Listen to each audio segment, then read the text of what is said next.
Good evening, Rowan. It's the 16th of December 2016 and it's about 6:30.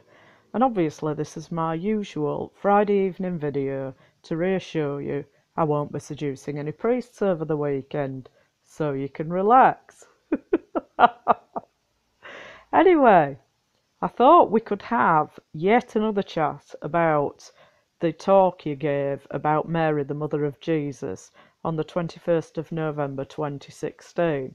I know I said I'd finished talking about this, but I was highly stressed at the beginning of the week as a result of these arseholes moving in next door. But fortunately, they've been a lot quieter for the rest of the week, which is why I haven't made any more videos. And I've just saved it for this Friday evening video. And I actually thought of another part of the lecture that I hadn't commented on that I wanted to comment about because it's really quite hilarious. And also, I'd been waiting for another video to be uploaded of a lecture that you gave a couple of weeks ago, and it's actually been uploaded today, but only about 10 minutes ago, and it's an hour and 40 minutes long or something like that. You're in dialogue with somebody else, and I suppose there'll be questions. So I haven't even had time to watch that yet, and I haven't really got the time to go through that for my Friday evening video. But you've got that to look forward to on Sunday. So I'm really looking forward to your latest lunacy. Anyway, without further ado, I'm going to get on to talking about this, and when I've finished going through what you said in this part of the talk that I'm going to be commenting on, you'll see why that photo's up there. So here we go. Oh, by the way, first of all, prior to the bit I'm quoting, you've been talking about reading the diaries of Mother Teresa of Calcutta. So this is what you say. And when I read those diaries, I felt some kind of resonance for what it must have been like for Mary in the waiting period. I just want to comment that when I was going through all of this terrible trauma in my 20s in the Church in Wales and the Church of England, I started keeping a journal to help me express my thoughts, because I didn't really find other people very helpful in listening to what I said. So I thought really I would be better off trying to sort myself out, because my experience of other people, when I tried to talk to them about it, they just wouldn't face what an evil thing had been done to me and that lies were being told about me, and this really wasn't a good thing to be going on among people who called themselves Christians and who were being paid to take care of the congregations and stuff like that. And I came to the conclusion in my 20s, because prior to that, I'd kind of assumed that people who were older than me were more mature and had more experience and better understanding and that kind of thing. And then in my 20s, because I was going through this experience and nobody would face it, and in fact older people were worse. I found if I talked to older people about it, they were absolutely determined to bury their head in the sand. Older people in the church, I mean, whereas younger people were far less judgmental in my experience and were more likely to believe the things that I said and to be more respectful towards me, or at least not act as if they knew everything and they were superior to me. So people who I should have been able to rely on to help me through this difficult experience actually just made the problem worse, and there was no point talking to anybody. I just thought, I've got to sort this out myself, and I've got to become more mature and more virtuous and more holy than these people in order to be reconciled to this thing that's happened to me, to come through this experience. There's no point relying on these people because they're just useless, and the only thing that they care about is preserving their cosy worldview. And because my experience clashes with that severely, then they're never going to accept it. And so this is one reason why I started keeping a journal. In fact, I've got 2 journals I kept during this time, but once this issue was more resolved for me, I didn't really feel the need to be writing things down anymore. So that's what I did, and I'm under the impression, because I did live in a vicarage as a lodger for a couple of years when I was in my late 20s. That was just before moving back to Yorkshire. And I'm suspecting that because the vicar there knew that I was keeping this journal, but I never showed it to anybody. I did talk about keeping a journal to several people, but it was quite personal, and I didn't want anybody to read it. But I was out at work for long periods of time, including staying out overnight because I was working in a hostel at the time, and so I worked through the night there, and I also did night shifts as well at my previous job. So I'm guessing that somebody's been reading my journal or copying it, and it wouldn't surprise me at all if, when you're saying, when I read those diaries, that you're not talking about having read my journal, that you've got, because you had people spying on me and trying to set me up all the time. Now I realise, although I didn't know that at the time, I was more trusting of other people then, which was quite foolish, and especially now. I mean, I just would never trust anyone again after all this that people have put me through.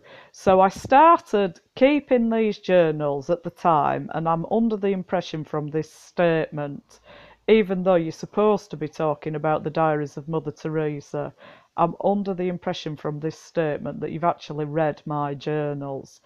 So you know what I think of you then, don't you? You know what I thought of you in my 20s.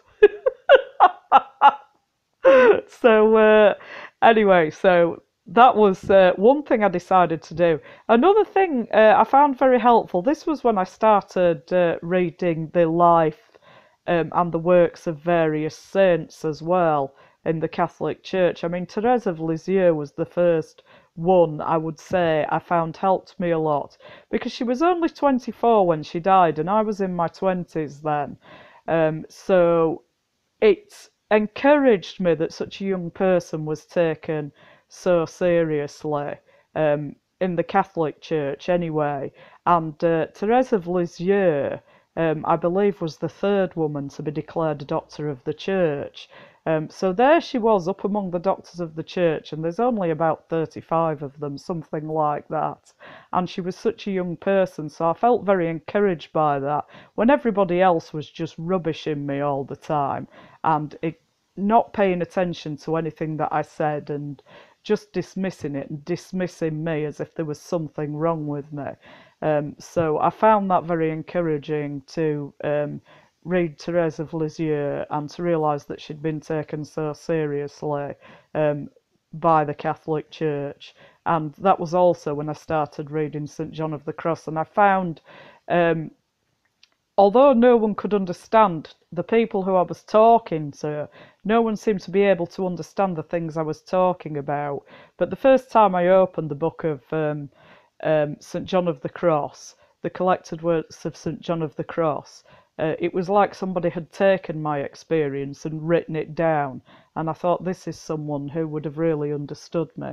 So that was very helpful. So that was 2 things that really helped me when the people around me, particularly the clergy in the Church of England, who I should have been able to rely on to some degree to help me through these things, I just found them not very mature and not very well educated on matters of faith, and having the attitude like, well, the most important thing is that the clergy can express themselves, really, and they have to have their integrity, and if that means just throwing you on the rubbish heap, then too bad, because you're the least important person here. And in fact, I was actually told that quite specifically by one member of clergy in the Bristol diocese when I expressed some opinion about the way I thought the Church of England was going in the future. And he said to me, "Oh, that's very insightful, but that's no good coming from you because you're at the bottom of the hierarchy. In fact, you're not even on the hierarchy, you're the lowest of the low." So that's what he said to me when I was about 27 or 28, not long after I'd been thrown on the scrap heap forever by the Church of England. So I really found that very encouraging as I was looking at a life as a layperson in the Church of England, being told that I wasn't even on the hierarchy, and in fact I was the lowest of the low. So this is the kind of thing I was dealing with in the Church of England. So it's hardly surprising that I wanted to leave. And I would have left sooner, I just didn't know it would be any different anywhere else. I'd never known any church really, apart from the Anglican Church. So that was the experience I had there, and that was why I started keeping a journal. So I'm getting the impression from this here that you probably read it. It wouldn't surprise me in the slightest anyway, because you are a stalker, aren't you? I mean, you dress up your stalking behaviour with fancy language and sophistry, but all you've been really doing to me all these years is stalking me. You've just found a very sophisticated way of expressing your psychopathy and stalking behaviour. So you say, and when I read those diaries, this is the diaries of Mother Teresa of Calcutta, I felt some kind of resonance for what it must have been like for Mary in the waiting period. There's been a great explosion of drama and clarity.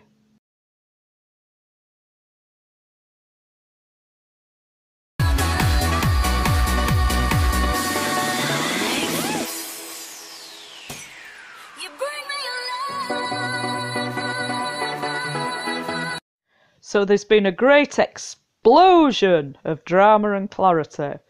"Will you do this for me?" says God. "Yes," says Mary. "Will you do this for me?" says God. "Yes," says Mother Teresa. And then God says, as it were, "Now you're on your own, because now I am really working in you." Now you're God, aren't you, Rowan? In your own fantasy world, I mean, you're God. But you're not really working in me, Rowan. You're definitely not. I am really working in you, to use a wonderful image used by a 20th century Catholic writer. You're now so close to God's heart, you can't see his face. Well, part of the problem, Rowan, is I can see your face, and it's pretty hideous.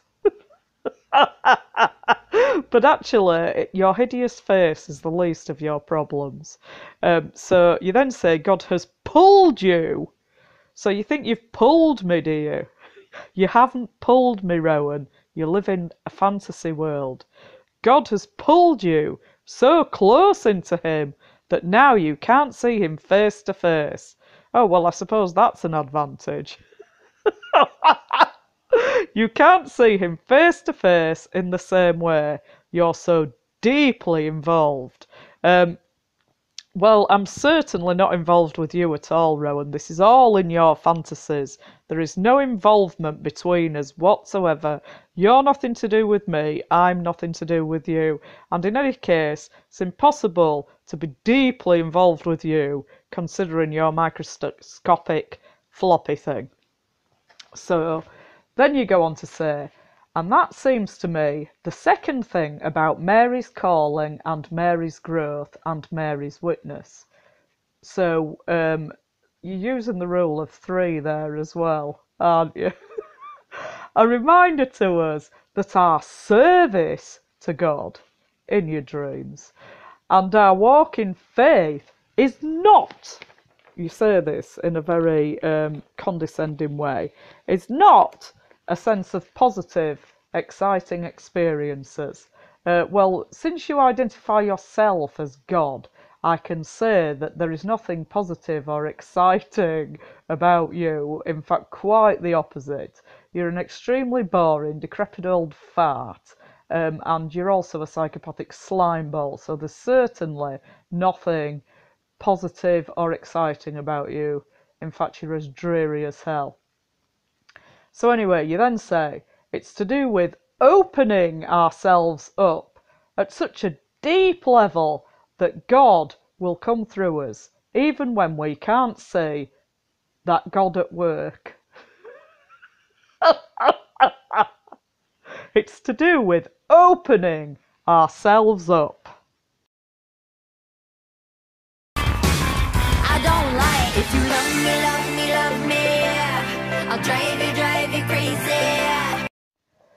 So it's to do with opening ourselves up at such a deep level that God will come through us, even when we can't see that God at work.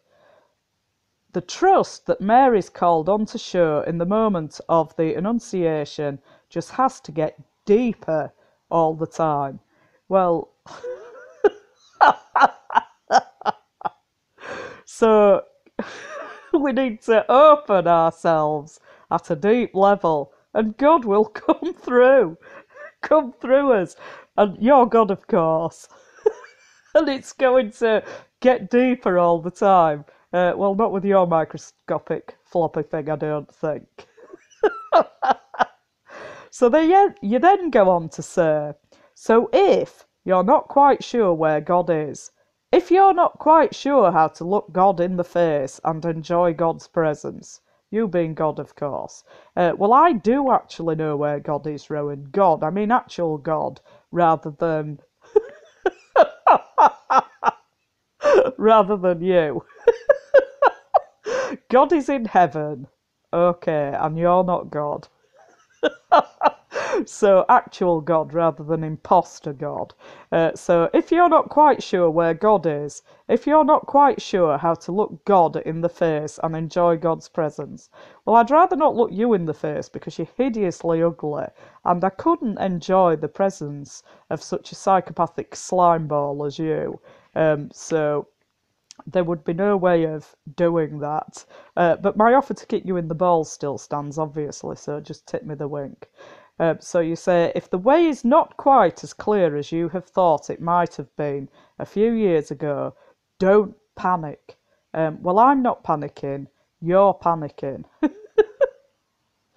So you then say, it may very well be that that's a sign of God, so to speak, working his way more and more deeply into you. Not with your microscopic floppy thing, Rowan, come on. And besides, I'm saving myself for my beloved, aren't I? Because he's so wonderful and we're made for each other. So this might be a sign of God working his way more and more deeply into you and working outwards from your centre. Maybe. We don't know. That's the catch.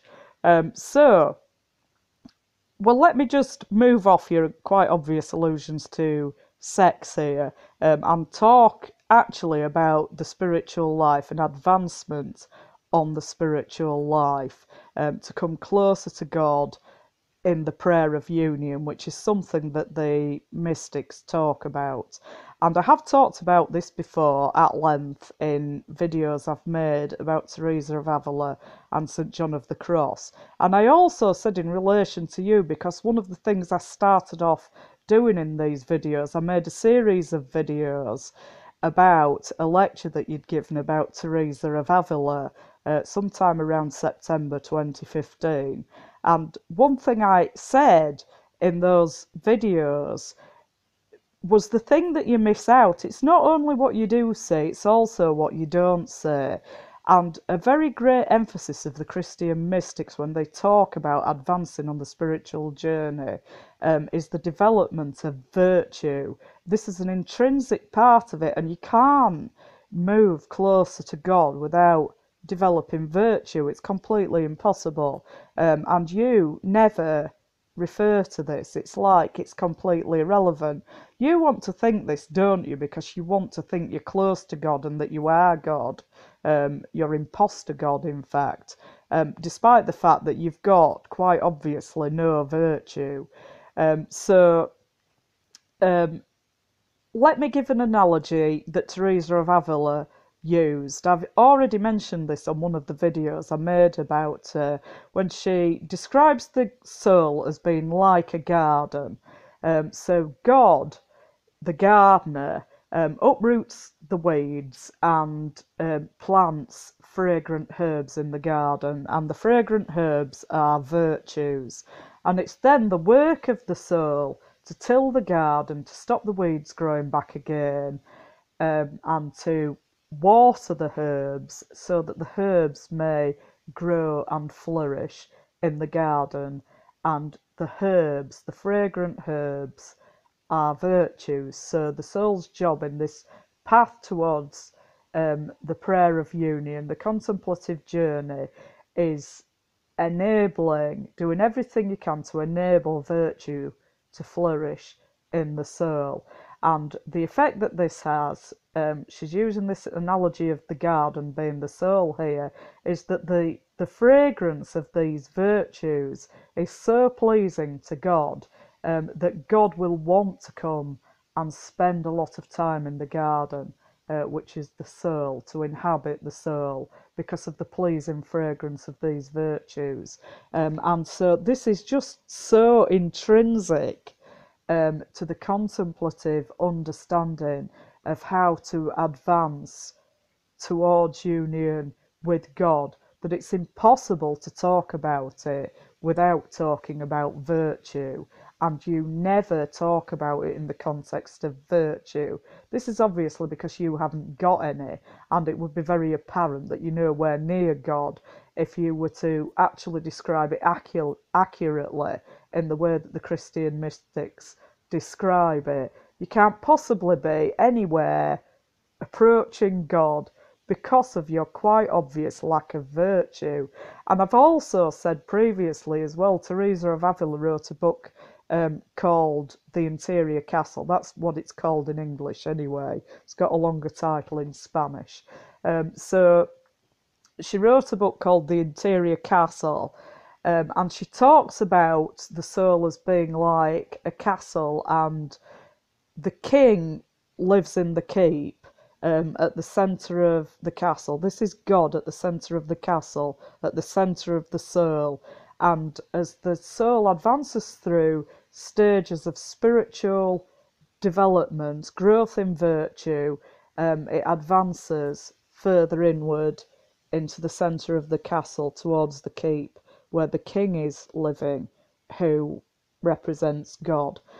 So I also said that souls in a state of mortal sin are not even in the castle, they're not even in the outer courtyards. This is what Teresa says, I mean, this is not what I'm saying.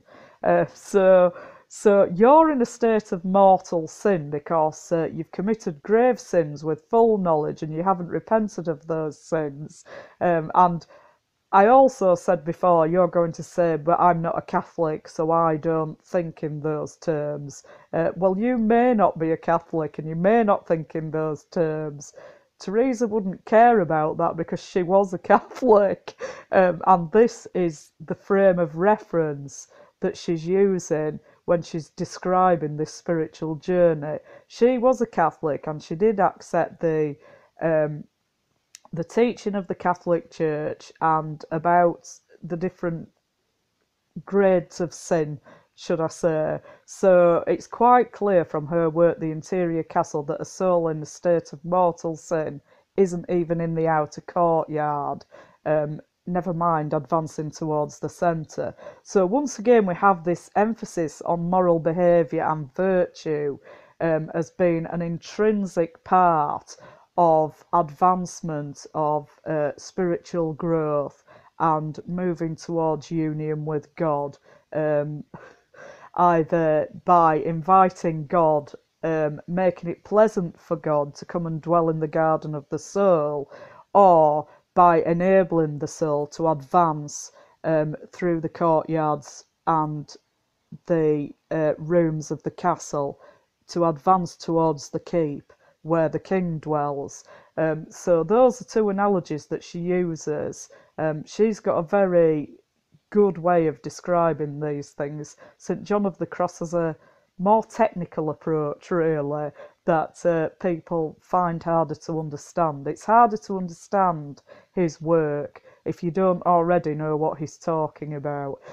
So these are two analogies that she uses, and this is an emphasis in all Christian mystics and Christian writers, the great Christian writers about spiritual growth, that growth in virtue is intrinsically important and you can't advance towards God and union with God without it. And you never ever mention this. And here you're saying that we can't know when there's criteria for judging, clear criteria. So you're not representing it accurately. You're doing these people no service in misrepresenting the Christian spiritual journey in this way. So, and another thing that I've also said in the past is that you promote this agenda of the emergent church as well, which someone has described as undefining Christianity. It's a kind of postmodern version of Christianity that arose in the United States. It's also in Britain now as well. I mean, I don't know if it exists in other countries as well, but it's this postmodern version where you can't know truth and everything is experiential. It's just what your experience is.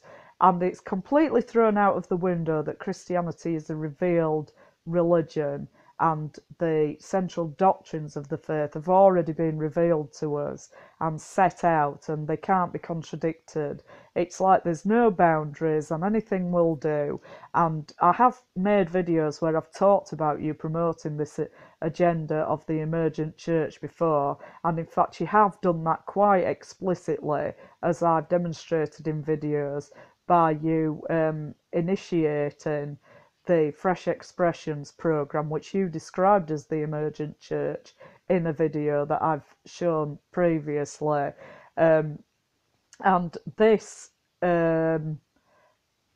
parallel system, the Fresh Expressions in the Church of England, is gradually taking more and more resources from the traditional parochial system, and really quite a large percentage of the Church of England in the diocese that have been studied, maybe as much as 10%, are these fresh expressions which you defined as promoting the emergent church.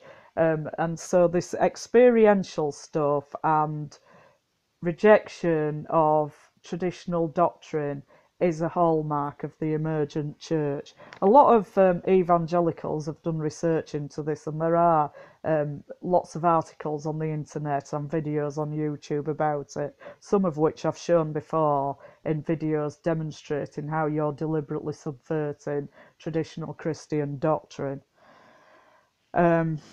So you then go on to say, but Mary does tell us that the moment of bewilderment, disorientation, that sometimes follows a very positive, very reassuring sense of God, that's all in a day's work. I dread to think what you mean by that. That's not unusual. That's not a sign of disaster. Actually, I think you're probably saying that you've got this moment of bewilderment and disorientation. That's because reality is encroaching on your fantasy world, and this is why you feel bewildered and disoriented, because you've never accepted that you're not the centre of the universe. So you say that's not a sign of disaster. It is a sign of disaster, Rowan, in the situation that you're in. Disaster for you, I mean, in terms of losing your temporal freedom. You can still turn to Christ and repent of your sins and inherit eternal life. So it doesn't have to be eternal disaster, but the question is whether you're ever going to do that, or whether you'd rather just keep hanging on to your own ego and your own stupid sophistry. So you then say, two ways in which Mary speaks to us, then, to overturn some of our assumptions about the spiritual life and about God. So you then say, God heads straight for the unlikely people and works with them in unlikely ways. First thing. So I've talked about you talking about unlikely people before. You're identifying yourself as an unlikely person, I think, in this lecture that you gave. But God could work with you, but you're refusing to cooperate with that, aren't you? Because you've sold your soul to Satan. You're persecuting Christians deliberately, and you're lying about the Christian faith, and you're not a Christian. So God does head straight for unlikely people. In fact, he heads straight for all people. But when we talk about unlikely people, it tends to be people who don't have temporal power and status, who find it easier, shall I say, to draw closer to God. And Jesus did say this, I've mentioned this before as well, that it's harder for a rich person to enter the kingdom of heaven than for a camel to pass through the eye of a needle. And so if you're relying on worldly status and wealth, then it's harder to enter the kingdom of heaven. Of course, you never talk about this in relation to the poor, do you? Who you're supposed to care about so much, because you don't actually care about the poor. All you care about is promoting your own totalitarian political agenda. So you say, so that was the first thing, and then you say, and second, when God heads for these unlikely people and works with them, it's not all a bed of roses. This is why you see my bed of roses now. Because, well, I did mention in relation to my beloved previously, quite some time ago now in videos, didn't I? That I was bidding for some silk sheets on eBay, and then I won the bid, fortunately, and I got these silk sheets, and I said how beautiful they looked. I'd put them on the bed to try them out, and they looked quite wonderful because I've never had black sheets before, and these black silk sheets look absolutely fabulous, and the silk feels really great on my skin. I folded them up and put them away now because obviously I'm saving them for the special night, the first night that you're in prison. And I did say I was going to throw rose petals all over the bed. So this is where this bed of roses comes from, isn't it? So it's not all a bed of roses. Well, I'm telling you, Rowan, it is all a bed of roses. That's what I'm looking forward to. And in fact, I did mention this to my beloved. And I said, well, you know, I really want to throw rose petals all over the bed for our first night together, because that'll just be so romantic and sexy and wonderful, and we'll set the scene perfectly on these black silk sheets, which I also showed him, although they weren't on the bed at the time. So anyway, so I showed him these black silk sheets and told him about the roses, and I said I didn't know where I was going to get roses at this time of year. I thought they'd be very expensive. Well, this was just after I'd mentioned my amazing foot massages to me, and his face kind of lit up, and he went out with a spring in his step. And but because I'd just mentioned my amazing foot massages to him, and then I said, well, I don't know where I'm going to get these roses, and they'd probably be very expensive at this time of year. And he said very hastily, oh, don't worry about that. I'll bring the roses. So I don't have to worry about that then. You know, I've got the sheets and he's bringing the roses, and it's going to be wonderful. Because he's so amazing and sexy and gorgeous, and everything about him's just wonderful. He's the most wonderful man I've ever met. He's nothing like you at all. So anyway, so there's my bed of roses, and you're saying it's not a bed of roses, and I'm saying it is a bed of roses, Rowan. The very first night you're in prison. So anyway, so you say it's not a simple advance from one ecstatic and joyful experience to another. We'll see about that. It's a long, arduous journey. Not in your case, it isn't. Because the point is not to make you or me feel happy about it. The point is that God should shine through, and the joy comes, but it's not surface happiness.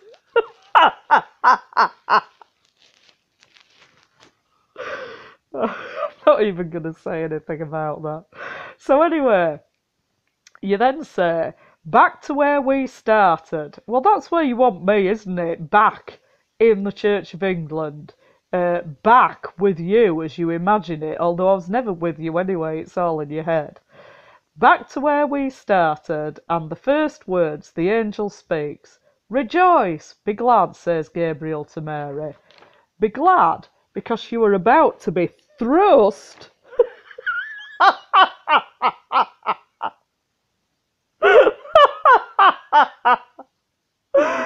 You're about to be thrust into an unenviable position.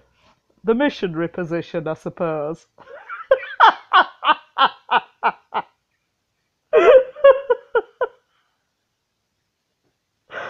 You are about to be thrust into an unenviable position. You are about to embark on a completely unknown journey. You are about to witness an unprecedented drama in the history of humankind. You are about to suffer in a way you could never have imagined before. So, be glad. I think you're threatening me there again, aren't you, Rowan? Be glad, because in all this, what's happening is the overflow of God's delight in you. Well, good for you being delighted in me, Rowan, because you're God, aren't you? But I'm not delighted in you, and I'm not having anything to do with you. So, you then say, God gathering in your humanity in all its fullness, so that he can speak through it and bubble over from it. Be glad, because that's the core of what's going on. Back to where we started. In the first words the angel speaks. Rejoice, be glad, says Gabriel to Mary. Be glad, because you are about to be thrust into an unenviable position. The missionary man, he was following me. He said, stop what you're doing, get down upon your knees. I've a message for you that you better believe, believe, believe. And when I read those diaries, I felt some kind of resonance with what it must have been like for Mary in the waiting period. There's been a great explosion of drama and clarity. Will you do this for me, says God. Yes, says Mary. Will you do this for me, says God. Yes, says Mother Teresa. And then God, as it were, says, now you're on your own. Because now I am really working in you. To use a wonderful image used by a 20th century Catholic writer, you're now so close to God's heart you can't see his face. God has pulled you so close into him that now you can't see him face to face in the same way. You're so deeply involved. And that seems to be the second thing about Mary's calling and Mary's growth and Mary's witness. A reminder to us that our service to God and our walk in faith is not simply a series of positive, exciting experiences. It's to do with opening ourselves up at such a deep level that God will come through us even when we can't see that God at work. The trust that Mary is called on to show in the moment of the Annunciation just has to get deeper all the time. So if you're not quite sure where God is, if you're not quite sure how to look God in the face and enjoy God's presence, if the way is not as clear as you thought it might have been a few years ago, don't panic. It may very well be that that's a sign of God, so to speak, working his way more and more deeply into you and working outwards from your centre. Maybe, we don't know, that's the catch. But Mary does tell us that that moment of bewilderment and disorientation that sometimes follows a very positive, very reassuring sense of God, that's all in a day's work. That's not unusual. It's not a sign of disaster. Two ways, then, in which it seems Mary speaks to us in such a way as to overturn some of our assumptions about belief and the spiritual life and God. God heads straight for the unlikely people and works with them in unlikely ways. First thing. And second, when God heads for these unlikely people and works with them, it's not all a bed of roses. It's not a simple advance from one ecstatic and joyful experience to another. It's a long, arduous journey, because the point is not to make you or me feel happy about it. The point is that God should shine through. And the joy comes, but it's not surface happiness. Back to where we started, in the first words the angel speaks. Rejoice, be glad, says Gabriel to Mary. Be glad because you are about to be thrust into an unenviable position. You are about to embark on a completely unknown journey. You are about to witness an unprecedented drama in the history of humankind. You are about to suffer in a way you could never have imagined before. So, be glad. Be glad because in all this, what's happening is the overflow of God's delight in you. God gathering in your humanity in all its fullness so that he can speak through it and bubble over from it. Be glad because that's the core of what's going on.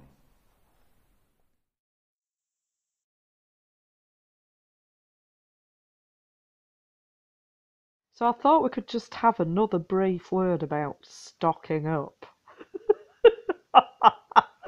Because this is what you said in the clip I commented on in the last video. I think it was the last video anyway. Don't think that the more success and influence and power you've stocked up in this world, the more likely you are to be doing God's work. So it occurred to me, you say. It occurred to me, you say, if you know who the Catholic Bishop of Leeds is, and he's quite a recent bishop, a new bishop, he's only been a bishop there a couple of years. So whenever you were in the hierarchy of the Church of England, he wasn't the Bishop of Leeds, and you left in 2012, and he's been made the Bishop of Leeds since then. So yeah, if you know who the Catholic Bishop of Leeds is, I'd guess you've been looking on the website, haven't you, of the Diocese of Leeds. So it's also my guess that since I've mentioned my beloved, who's so wonderful and we're made for each other, I bet you've been looking through the list of priests in the Diocese of Leeds, which is available on the Diocese of Leeds website, to see if you can guess who it is. I bet you've been doing that. So anyway, so I thought I'd have a look through the list of priests on the Diocese of Leeds website as well, to see if any of them had quite obviously Welsh names. I knew of one already. Obviously. I'm not saying that he has got a Welsh name because I'm not giving anything away at the moment. But I knew of one of them anyway. So I think you've probably been looking through the list of priests on the Catholic Diocese of Leeds website. So I had this look through now, and I thought I'd read out a list of Catholic priests in the Diocese of Leeds who've either got quite obviously Welsh surnames or surnames that are also very common in Wales. So there's quite a few actually, so I'm going to read them out now. Benjamin Griffiths, Michael Hughes, Paul Owens, Angelo Phillips, David Williams, I hope he's not a relative, Brian Sharp, Ian Smith, David Smith, Francis Smith, Joseph Smith, Peter Smith, Michael Smith, and Robert Owens. So those are the priests on the Catholic Diocese of Leeds website, which has all the priests from the Diocese of Leeds on there in the list, even the retired ones and ones who are living elsewhere. So I think you've been looking through to see if you can guess. That's why I think you were talking about stocking up. I think you're feeling quite stressed out and desperate and immensely jealous, and you were looking through. This is what I think you've been doing. So anyway, so I thought I'd tantalise you there with this list to see if you can guess who it is. Of course, I'm not saying it's anyone on that list there. It could be someone else with a name that's not Welsh or common in Wales. Or it might even be someone else who's not a priest in the Diocese of Leeds. I didn't say he was a priest in this diocese, did I? And also, you know, I mean, he's so obviously wildly in love with me that he'd drive for hours to see me anyway, so I don't think you should assume that he's a priest in the Diocese of Leeds. So for the time being, I'm not giving anything away, but I thought I'd read out that list because I'm guessing you've been looking at it. That's why you were making references to stocking up. Anyway, I'm going to leave it there for today because obviously I'm going to want to put this video together, and I've got to spend all night dreaming about my beloved, obviously. But don't forget to be alert because obviously I'll be turning up to arrest you. I know you're in Brecon tomorrow evening at some festival of 1,000 Christmases or something. So I'm keeping an eye on your whereabouts and I will be turning up to make a citizen's arrest for terrorism. Don't forget to tip me the wink if you'd like me to kick you in the balls. But, you know, all the usual criteria that I laid out before. It has to be in public. You're not allowed to take any clothes off. I'm prepared to kick you in the balls under those circumstances, providing you invite me, because I don't want you accusing me of assaulting you later on. And it would also be really helpful if you put a bag over your head as well. Anyway, oh yes, and the other thing is, of course, now we're now looking at a picture of a more recent photo of the Catholic Bishop of Leeds, Marcus Stock, since we're on the subject of stocking up. And this was taken on the 8th of December 2016. And you will notice that he's actually got a beard, you see. So I'm showing you this picture just so you'll know that my beloved isn't actually the bishop, because I don't like men with beards. I just can't imagine why I don't like men with beards. Perhaps I had a really bad experience with a man with a beard or something and I haven't got over it yet. I can't think who that might be. Hasta la próxima.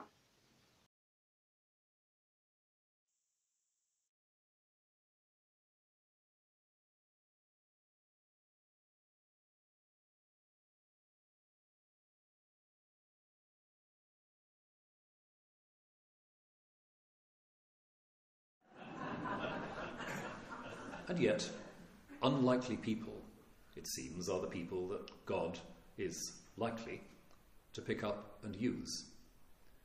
Because it's as if God wants to say to us, in figures like this, don't go confusing my freedom, my power, my divine capacity to change things. Don't go confusing that with what the world calls success and influence and power.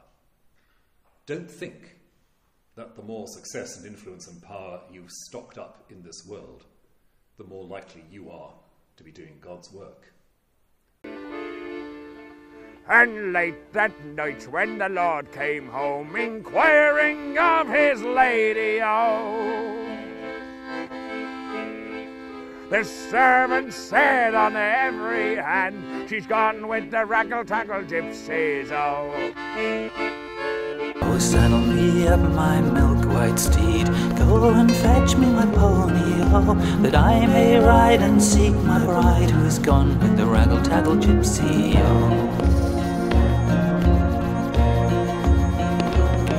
Oh, he rolled high and he rolled low. He rolled through the wood and the copses too. Well, what care I for my house and my land? What care I for my money, oh? I'd rather have a kiss from the yellow gypsy's lips. I'm away with the Raggle Taggle Gypsy, oh.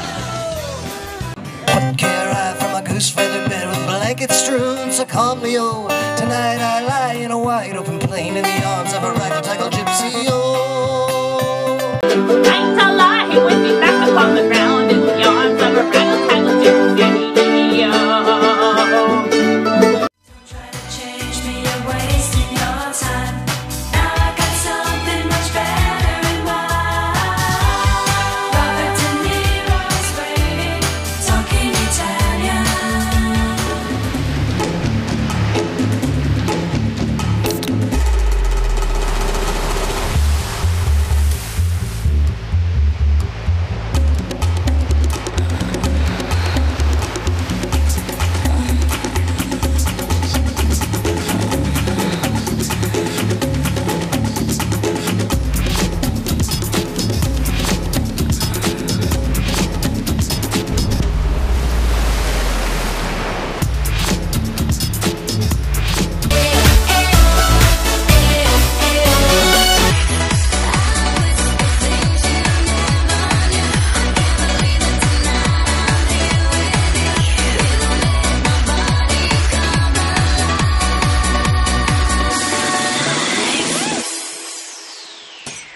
You bring me alive. He's a bad, bad boy. I'm a bad, bad girl.